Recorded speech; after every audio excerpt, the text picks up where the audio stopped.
अस्सलाम वालेकुम जी। मेरा नाम मोहम्मद अशरफ है। पहले 1 साल ते 3 महीने हो गए मजदूरी करदियां मेरी अख विच ना सीमेंट पै गया। ਉਹਦੀ वजह नाल ना मेरी अख बंद हो गई है। 1 साल ते 3 महीने हो चुके ने। मेरी अख का ऑपरेशन न्यू हस्पताल में ना इलाज वास्ते जा रहा मैं, तो उत्थे भी इलाज नहीं हो रहा मेरा। मेरी अख जिहड़ी है ठीक नहीं हो रही। 2 मेरियां बेटियां ने, एक मेरा बेटा है। ਇਹਦਾ भी जहनी तवाजन ठीक नहीं, जो निकल जाए तो घर आउंदा ही नहीं, टूट के लियावना पैंदा है। 1 साल ते 3 महीने हो गए ने, ना मैं कोई दिहाड़ी ला सकिया, ना कोई रोज़गार कोई होर कर सकना। तो मेरे बच्चे जेहड़े वो भी भुखे मार रहे हैं।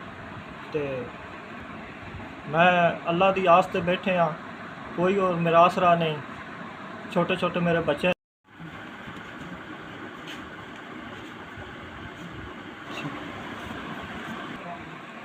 मेहरबानी जी, तुहाडा कल्ले आया 6000 रुपया मैनू मिल गया।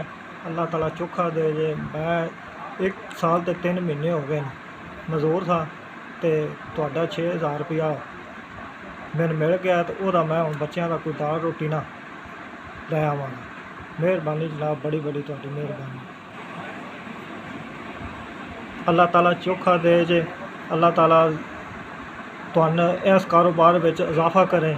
अल्लाह ताला इस पूरी टीम ने जो गरीब बंदियां की मदद कर रही, अल्लाह ताला कारोबार इन्हां दा वधाए, तो साडे भी दाल रोटी माड़िया बंदियां ते भी चलती रहे।